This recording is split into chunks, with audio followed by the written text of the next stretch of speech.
Hello, আসসালামু আলাইকুম। আজকেও আমরা একটু React নিয়ে কথা বলবো। আপনারা দেখতে পাচ্ছেন একবারে বেসিক একটি আ অ্যাপ এখানে ক্রিয়েট করা হয়েছে এবং এটির ফোল্ডার স্ট্রাকচার যদি দেখেন এই অবস্থায় আছে। এইখানে আমরা একটা কাজ করব আজকে আমরা একটি অ্যারে অর্থাৎ ইমেজের যে অ্যারে লুপ করতে হয় লোকাল ফোল্ডার থেকে আমরা যদি ইমেজ নিয়ে কোনো ডেটা শিট ক্রিয়েট করে বা একটা ডেটাবেস টাইপের সেখান থেকে যদি লুপ আকারে আমাদের ইমেজগুলোকে নিয়ে আসতে চাই আ ম্যাপিং এর মাধ্যমে অ্যারে ম্যাপ যেটি রয়েছে তো সেই ক্ষেত্রে দেখা যায় একটু প্রবলেম হয়। আমরা সেই বিষয়টা নিয়েই কথা বলব এবং আমি আপনাদের জন্য একটি বেসিক একেবারে একটি ডেটা শিট তৈরি করে রেখেছি। সাপোজ এখানে আমার কিছু ডেটা আছে সাপোজ এগুলো আমরা এক্সপোর্ট করব অ্যারে আকারে। এখানে নেম আছে এবং ধরেন এখানে নেম হচ্ছে ২ টা নাম আমরা একটু চেঞ্জ করে দিতে পারি। এখানে হচ্ছে ধরেন মিস্টার এ আর এখানে হচ্ছে মিস্টার বি। স বিসিডি আর এখানে হচ্ছে মিস্টার এ বিসি। সাপোজ আমাদের একটু আ এ সেপারেটলি ডিফাইন করার জন্য। তো আমরা এগুলোকে ইমেজ আকারে ইমেজগুলোকে কিভাবে নিয়ে আসতে পারি অ্যারের মধ্যে যে প্রবলেমটা আমরা ফেস করব, আমরা কাজ করতে সেটা দেখে ফেলবো যে আসলে কি প্রবলেমটা হচ্ছে আসলে। আ বাই দিস টাইম আরেকটু বলে নিই আমি যেহেতু বুটস্ট্র্যাপ ইউজ করছি, তো বুটস্ট্র্যাপ এখানে কাজ করছে কিনা আমি একটু আগে দেখে নেই। এটার আ বিজিটা এইটার বিজি না। বেসিক্যালি আ ইমেজ হেডারের অংশের অর্থাৎ পুরা বডির বিজিটা আমি একটু দেখি আসলে কাজ করে কিনা। এটা মাত্রই সেট করা হইলো প্রাইমারি। সো দেখেন কালার চেঞ্জ হচ্ছে, তাই না? তার মানে আমার বুটস্ট্র্যাপ এখানে কাজ করছে। বুটস্ট্র্যাপের ক্লাসগুলো এখন আমরা যেটা করব একেবারে শেষে কিন্তু হেডারের উপরে আমরা আমাদের আ ইমেজগুলোকে আমাদের ডেটাগুলোকে এখানে আমরা অ্যারে আকারে এক্সপোর্ট করব। তো আমরা এখানে আগে শুরুতে একটা ডিভ নিতে পারি। একটা ডিভ নিয়ে নিলাম এবং এটা এখানে আমরা শেষ করে দেই। এবং এই ডিপের ভেতরে আমরা ডাটাগুলোকে নিয়ে আসব। তো এইখানে শুরুতে আমরা কার্লি ব্রেসেস দিয়ে দিব। দেওয়ার পরে এখান থেকে দেখেন ডেটা শিট যে ফাইলটা আছে সেটাকে আমরা এখানে কিন্তু আগে ইম্পোর্ট করে রেখেছি ডেটাস নামে। তো এই ডেটাস নামটাই আমরা ইউজ করব, এটাকে কপি করে ফেললাম। দেখতে পাচ্ছেন ডেটাস ফ্রম আ datasheet.js এখান থেকে আমরা এই যে এখানে আগে এটাকে আমরা দিয়ে দেই এবং এটার ম্যাপিং করব। সো এইখান থেকে আমরা এই অংশগুলোকে নিচে নিয়ে আসলাম। আনার পরে এইখানে আমরা ম্যাপ করব হচ্ছে গিয়ে আ ডেটাসের উপরে ভিত্তি করে এবং ইনডেক্স যতগুলো আছে আমাদের আ সবগুলোকে আমরা একটার পর একটা লুপ আকারে নিয়ে আসবো এবং এরপরে আমরা যেটি করব সেটি হচ্ছে এখানে অ্যারো ফাংশন দিয়ে দিব। দেওয়ার পরে এখান থেকে আবার একটি প্যারেনথেসিস শুরু হয়ে গেল।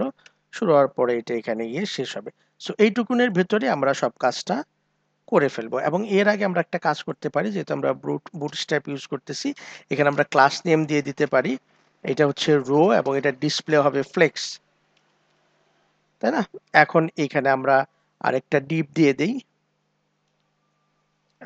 ডিপ দিলাম এবং এইটার ভেতরে কি আকারে আমরা দিয়ে দিতে পারি হচ্ছে গিয়ে আমাদের ইনডেক্সটাকে, যে যতগুলো ইনডেক্স পাবে সে সবগুলোকেই সে নিয়ে আসবে ধরে যতগুলোই থাকুক না কেন এবং এটার আমরা একটা ক্লাস নেম দিয়ে দিতে পারি।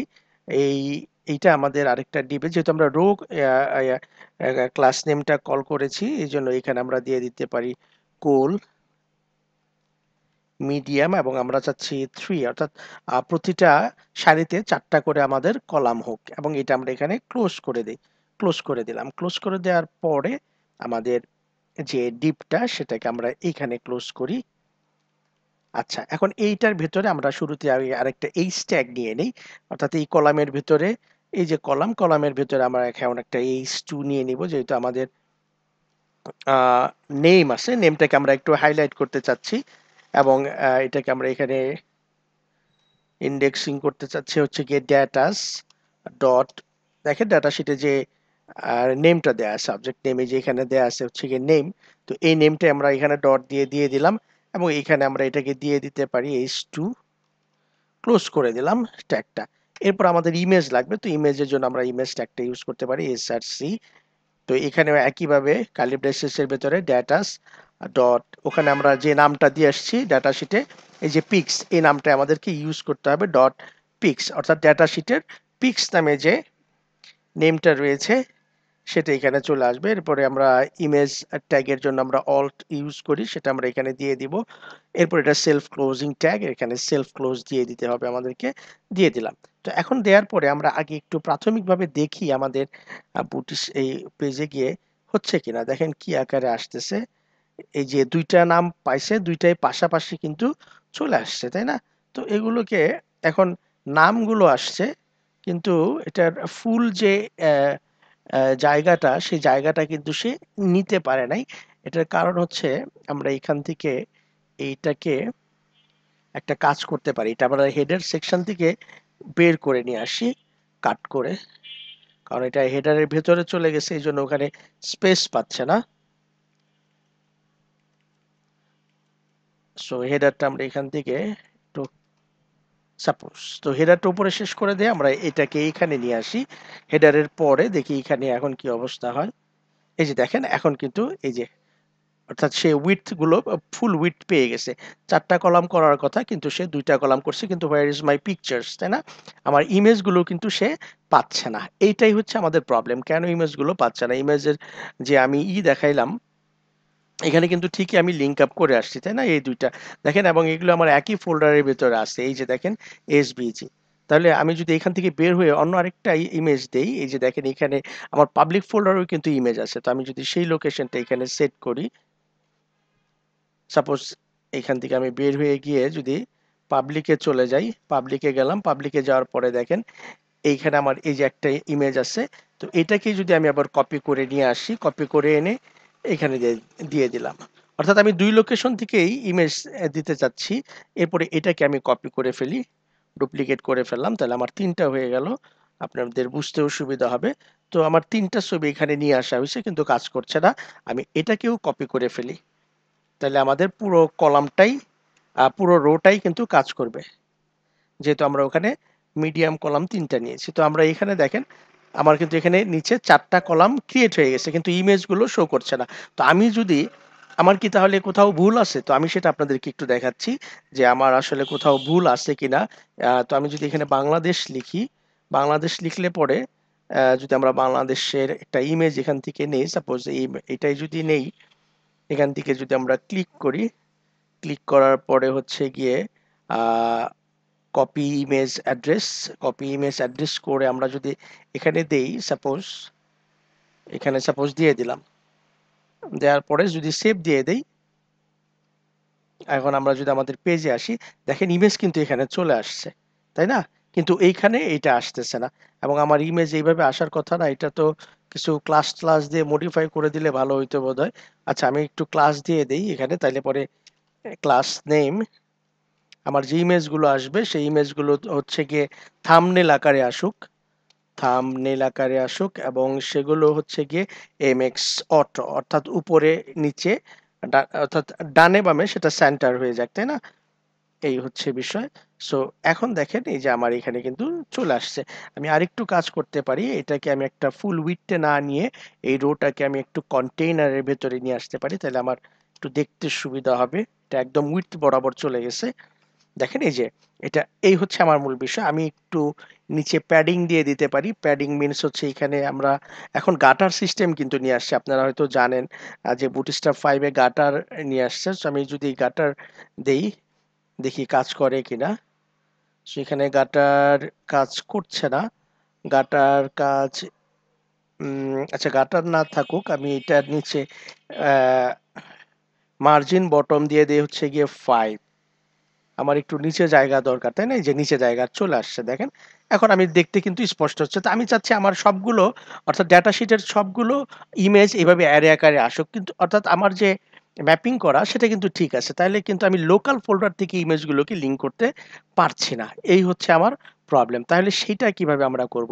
এইটাই হচ্ছে আজকের মূল বিষয়। তো আমাদেরকে যেটা করতে হবে, আমাদেরকে বেশিরভাগই রিঅ্যাক্ট এ কাজ করার সময় আপনার যে ইমেজগুলো আছে সেটি কিন্তু আপনি পাবলিক ফোল্ডারে রাখবেন। দেখেন এই যে আমার এখানে পাবলিক ফোল্ডারে রাখলে পরে যেটা হবে, আপনি ইমেজগুলোকে আপনার ব্যবহার করতে সুবিধা হবে, এবং সেই ক্ষেত্রে আপনার লোকাল ফোল্ডার অর্থাৎ আ সোর্স ফোল্ডারের ভিতরে ইমেজ ফোল্ডার ক্রিয়েট করে সেইভাবে ইউজ করার থেকে আপনি যদি পাবলিক ফোল্ডারে রেখে কাজ করেন, তাহলে পরে আপনার কাজ করতে অনেক সুবিধা হবে এবং সেক্ষেত্রে আপনার ইম্পোর্টের ঝামেলাটা থাকবে না।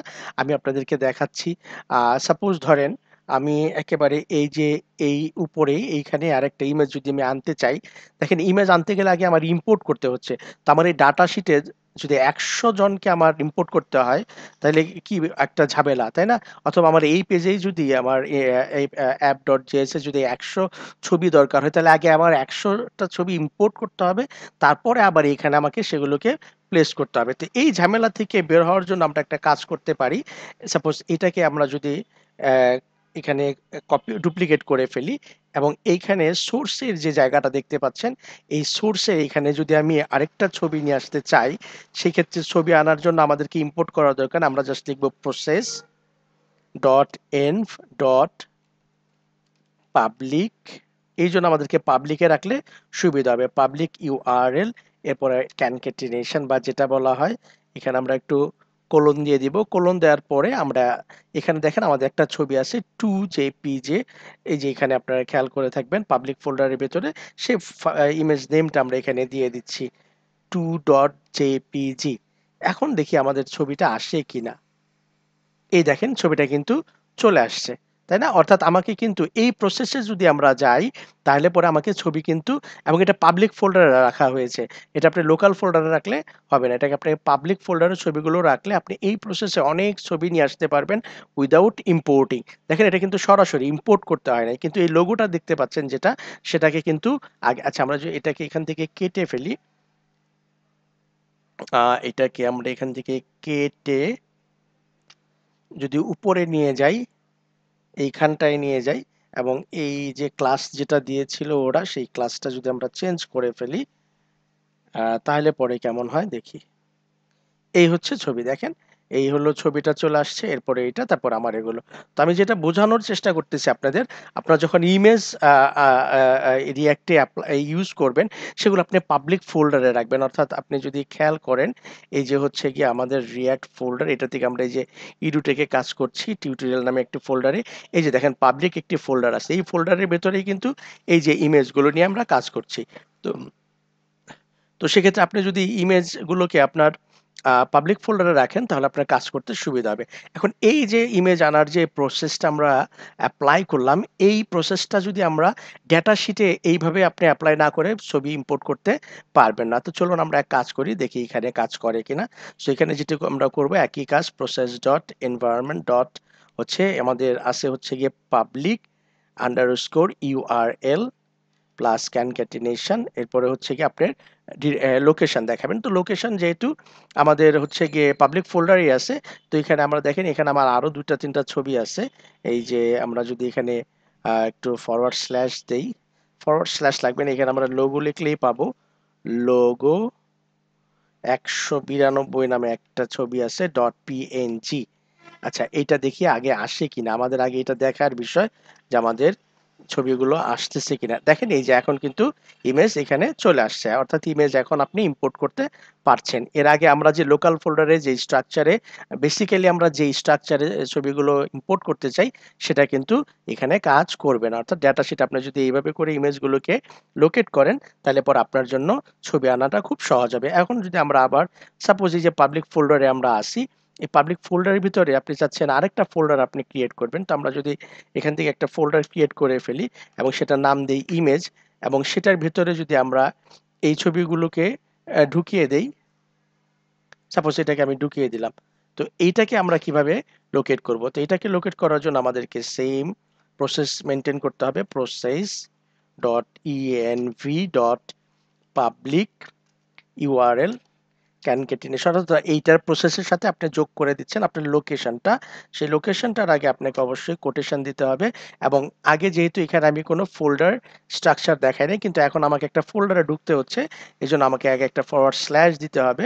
ফরওয়ার্ড স্ল্যাশ দেওয়ার পরে আমাদেরকে লিখতে হবে ওই ফোল্ডার নেম, ইমেজ এবং সেটার ভিতরে আমাদের একটি ছবি আছে।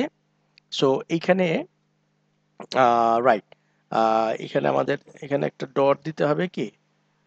এখানে একটা ডট দিলে ভালো হয়। দরকার নেই। আচ্ছা আমরা ডট ছাড়াই কাজ করি।